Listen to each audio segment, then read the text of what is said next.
네, 안녕하세요 여러분. 반갑습니다. 오늘은 또 팔렌티어에 관한 여러 가지 소식이 좀 전해져 가지고 또 여러분들이랑 공유를 하려고 이렇게 카메라를 켰고요. 일단 첫 번째로 바로 이야기를 좀 해 보자면은 어제였죠. 어제 이제 팔렌티어랑 독일에 있는 머크, 굉장히 큰 회사죠. 머크 그룹이랑 또 협업을 하면서 새로운 플랫폼을 지금 구축 중이다라는 식으로 어나운스를 발표를 했습니다. 발표를 했는데 이 새로 이제 구축되는 플랫폼 이름이 엔티니아라는 플랫폼이거든요. 근데 이제 얘네들이 주로 담당하게 될 임무가 반도체예요. 반도체 특히 반도체 공급에 있어서 굉장히 지금 전 세계가 문제였잖아요.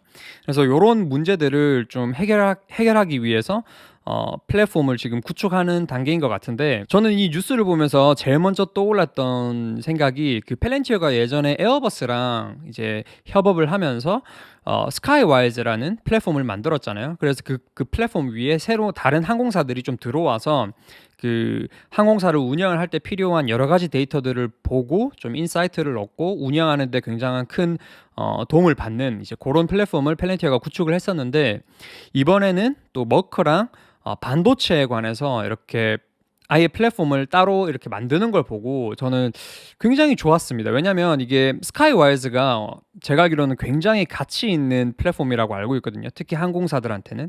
그런 식으로 이제 반도체라는 어떻게 보면 세계에서 지금 가장 중요한 아이템 중에 하나인데, 이게 공급망에 문제가 생기면서 지금 전 세계가 굉장히 힘들었었는데, 이런 부분을 또 펠렌티어가 엔티니아라는 플랫폼을 구축해가지고 반도체 공급을 할 때 반도체에 관련된 여러 가지 회사들이 이제 들어와서 이 플랫폼 안에 들어와서 데이터들을 통해 가지고 또 인사이트를 얻고 경영을 하는데 굉장히 좀 도움을 많이 받을 수 있도록 이렇게 플랫폼을 구축하는 것 같아서 저는 이 뉴스가 개인적으로는 미래를 봤을 때 펠렌티어한테 굉장히 좋은 어떤 사업 부분이 되지 않을까라는 생각을 좀 했던 것 같습니다. 네. 그리고 머크라는 그룹이 사실 제약회사로 굉장히 많이 알려져 있는데, 삼성처럼 계열사가 여러 개가 나눠져 있더라고요. 특히 이제 머크 일렉트로닉스라는 계열사가 있는데, 그 계열사 안에서 이제 진행된 프로젝트였고, 아예 따로 에티니아라는 회사를 차리는 것 같더라고요. 그래서 유튜브에 가셔가지고 에티니아를 검색을 하시면 또 설명하는 영상이 나옵니다. 아예 이 플랫폼을 가지고 새로운 비즈니스를 하려고 하는 그런 모습이 좀 보였습니다. 그래서 펠렌티 같은 경우는 머커랑 예전에 또 암 치료를 위해서 암 리서치를 위해 가지고 신트로피라는 또 회사를 또 차렸었는데, 이번엔 두 번째 이제 협업인 거죠. 그래서 머크랑도 굉장히 좋은 관계를 유지하고 있는 것 같다라는 생각이 좀 들었습니다. 머크 제약회사 자체도 펠렌티어 파운드리를 쓰고 있거든요. 그래서 굉장히 좋은 릴레이션십을 관계를 유지하고 있는 것 같다라는 생각이 좀 들었습니다. 그리고 두 번째 뉴스는, 이거는 제가 링크드인에서 좀 펠렌티어에 관한 리서치를 좀 해보다가 찾은 건데, 록스타라는 컨설팅 회사가 있습니다. 록스타라는 컨설팅 회사가 있는데, 이 회사가 이제 주로 담당하는 게 사이버 시큐리티, 그리고 블록체인, 그리고 AI랑 머신러닝 뭐 요런 데에 관련된 회사들을 좀 컨설팅을 해주고, 거기에 적합한 소프트웨어 공급체를 좀 연결을 시켜주는 그런 컨설팅 회사로 보여졌는데, 이 록스타라는 회사가 이제 펠렌티어랑 파트너십을 맺었습니다. 그래서 직접적으로 제가 봤을 때는 펠렌티어한테 이 계약건을 통해 가지고 뭐 매출이 증가되거나 뭐 그런 건 아니지만, 저는 하나의 어떤 유통 채널이 새로 생긴 거라고 생각을 했거든요. 그래서 저는 개인적으로 요런 식으로 요런 파트너십이 좀 더 많이 생겨나는 게 굉장히 좋은 그림이지 않을까라고 생각을 하는 게, 왜냐면 컨설팅인 부분을 펠렌티어가 굉장히 예전에는 굉장히 신경을 써서 많은 부분 시간을 할애하고 사람을 갈아넣고 좀 비효율적으로 어떻게 보면은 그런 식으로 제품을 팔기 시작했었는데, 이런 식으로 요즘엔 최근에는 이 컨설팅 회사를 아예 파트너십으로 두고 유통에 좀 유통 채널을 좀 증가시키는 그런 움직임이 좀 보이고 있거든요. 예전에도 록스터 말고 또 컨설팅 회사랑 또 파트너십을 맺었다라고 이제 뉴스가 나왔었는데, 그런 것처럼 이런 식으로 좀 아예 컨설팅만 전문으로 하는 회사를 두고 파트너십으로 두고, 펠렌티어는 그쪽에다가 컨설팅을 맡기고 펠렌티어는 제품을 좀 제공을 하는 데만 좀 집중을 할 수 있게 이런 식으로 구조를 좀 만들어 놓으면 미래에 펠렌티어가 제품을 파는 데에 있어서 훨씬 더 좀 효율성이 올라가지 않을까 라는 생각이 좀 들었습니다. 그래서 저는 개인적으로 이런 컨설팅 회사랑 조금 더 관계가 많아지고 다양해지는 게 좋지 않을까라는 생각이 좀 들었습니다. 이제 세 번째 뉴스로는 좀 흥미로웠던 게 펠렌티어가 한국의 현대 오일뱅크랑 파트너십을 맺고 실제로 오일뱅크에 2천만 달러 240억 정도 이제 펠렌티어가 오일뱅크의 주식을 사면서 주주가 되었다라는 소식이 또 전해졌습니다. 그래서 아무래도 펠렌티어가 한국 회사에 또 투자를 하게 된 부분이어가지고 또 나름 굉장히 좀 흥미롭게 보여줬던 것 같고, 특히 펠렌티어 같은 경우는 현대중공업이랑 또 파트너십을 맺고 있기 때문에 그래서 현대랑 굉장히 좋은 관계를 좀 맺고 있지 않나라는 생각이 들었고, 그리고 제가 뭐 현대 오일뱅크뿐만 아니라 현대중공업뿐만 아니라 또 링크드인에서 펠렌티어를 검색을 할 때도 다른 현대 부서들이 좀 나오더라고요. 그래서 이게 뭐 오피셜한 뭐 어나운서가 발표된 게 아니기 때문에 제가 여러분들이랑 공유를 안 했었는데 아무래도 현대 내부 안에서는 좀 펠렌티어를 데이터 분석 툴로 좀 쓰는 모습이지 않나, 최소한 좀 예상을 해볼 수 있지 않을까라는 생각이 좀 들었습니다. 네. 그래서 굉장히 흥미롭다라는 생각이 좀 들었던 것 같아요. 네. 근데 또 사실 현대 오일뱅크라고 하면은 이 기름 산업에 투자를 하는 건가라고 생각이 좀 될 수도 있을 것 같은데, 제 개인적으로도 처음에 들었던 그 첫인상은 그랬거든요. 기름 회사에 투자를 한다고?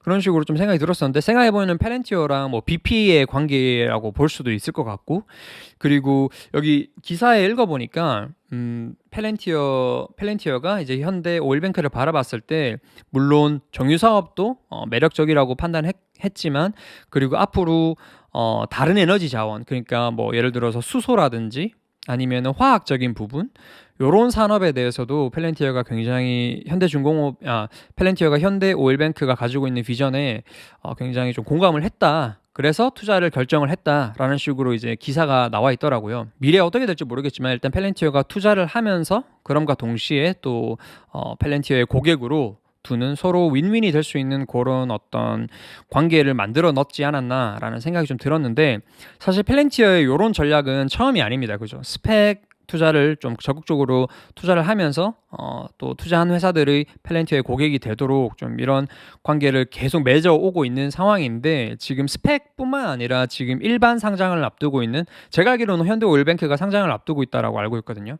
어쨌거나 이렇게 일반 상장을 앞두고 있는 회사들한테도 같은 형식으로 같은 전략으로 좀 접근하는 방법도 좀 흥미로운 것 같고, 그리고 저는 개인적으로 막 월스트리트에서 이런 접근 방법에 대해서 좀 안 좋게 보는 아티클이 좀 있었는데, 왜냐하면 이게 돈을 주면서 고객을 너희가 사는 방법이기 때문에 이게 오가닉하지 않은 어떤 관계다라는 식으로 이야기를 했었는데, 저는 오히려 반대거든요. 저는 좋은 좋은 기회가 보였을 때 실질적으로 돈을 투자를 하면서 이걸 고객으로 또 유치를 시키면은, 일단 내가 그 회사의 주주가 되어 있는 펠렌티어가 일단 그 회사의 주주가 되어 있는 입장이기 때문에 저는 그래서 그 관계가 더 오래 지속적으로 유지가 될 수 있는 어떤 장치를 해놓는 거라 생각했기 때문에, 펠렌티어의 소프트웨어를 1년, 2년 뭐 이런 식으로 끝나는 게 아니라 3년, 4년, 5년 계속적으로 펠렌티어의 소프트웨어를 쓸 수 있는 어떤 그런 구조를 만든다고 생각했거든요. 그래서 장기적인 면으로 봤을 때는 오히려 이게 좀 더 세이프한 방법이 아닌가라는 생각이 들었습니다. 그래서 저는 그 아티클을 봤을 때 좀 공감이 덜 되더라고요. 그리고 개인적으로 이제 피터 틸 인터뷰 영상이나 뭐 책 같은 거를 찾아봤을 때도 피터 틸이 운영하는 방침에 있어서 그냥 캐시를 이렇게 쌓아두는 거를 굉장히 혐오하는, 굉장히 싫어하는 그런 경영 스타일을 가지고 있는 것 같거든요. 저는 그래서 펠렌티어가 지금 캐시가 많잖아요. 그래서 이런 캐시들을 그냥 뒤에 쌓아놓는 게 아니라 이런 식으로 적극적으로 고객 유치를 하거나 기술 개발에 투자를 할 거라고 생각을 하거든요. 그래서 저는 모르겠습니다. 저는 절대 이게 돈으로 고객을 사는 행위라고 보여지지 않고, 오히려 투자를 함으로써 펠렌티어가 돈을 그냥 그대로 놀리는 게 아니라 투자를 함으로써 그 가치를 좀 증대시킬 수 있고, 그리고 고객으로도 조금 더 그 스티키네스, 그 끈끈함을 더 이렇게 증폭시키기 위한 어떤 장치가 될 수 있을 것 같다라는 생각이 있어서 저는 굉장히 이런 전략을 응원하는 입장입니다. 네. 아무튼 오늘 소식은 한 요 세 가지 정도로 좀 다룰 수 있을 것 같습니다.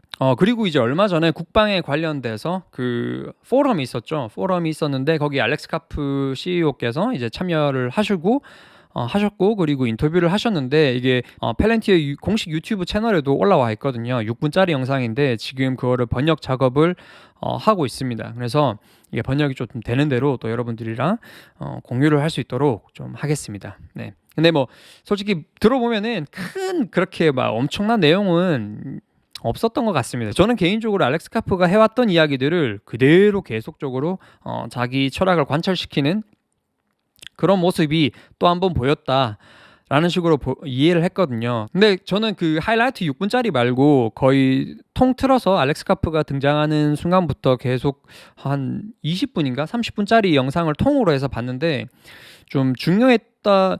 나름 개인적으로 좀 흥미로웠던 거는 이게 알렉스 카프 말고 패널이 3분 정도 나오시는데 국방부에서 고위 하이 프로파일러들이에요. 그래서 힘이 굉장히 좀 있는 분들이 나오셔가지고 그 위치에서 이제 같이 의견을 나누는데 알렉스 카프가 하는 이야기가 굉장히 그 고위 간부들이 하는 이야기랑 이 매칭이 잘 된다 해야 되나? 그 얼라인이 굉장히 좋더라고요. 말씀하시는 톤이라든지 워딩 자체가 그분들이랑 굉장히 매칭이 잘 돼가지고 펠렌티어가 확실히 다른 소프트웨어 회사들, 특히 실리콘밸리에 있는 회사들, 특히 뭐 국방부에 조금 적대시했던 회사들보단 정말 뭐랄까요, 그 입지라 해야 될까요? 그런 게 다른 수준에 있는 것 같다라는 생각이 들었습니다. 그래서 개인적으로는 이런 펠렌티어의 그 거버먼트 쪽 비즈니스 사업 자체도 굉장히 저는 슬로우 다운 할 거라고 절대 생각하고 있지 않거든요. 오히려 지금 상황에서는 더 빨리 성장을 할 것 같다라는 생각을 하고 있고 오히려 이게 너무 빨라가지고 사업부 그냥 일반 사업부가 상대적으로 성장이 안 하는 것처럼 보이면 어떡하나 할 정도로 그런 우려가 될 정도로 저는 국방이라든지 아니면 정부 쪽 사업도 굉장히 탄탄하다고 생각하기 때문에 저는 전혀 걱정이 안 됐습니다. 이번에 그 포럼 인터뷰를 통해서 한 번 더 이렇게 확신할 수 있는 기회가 됐던 것 같습니다. 그래서 제가 또 번역한 걸 공유를 했을 때 여러분들은 또 여러분들 나름 그거를 좀 소화를 하시면서 여러분들의 투자 전략을 좀 세우셨으면 하는 바람입니다.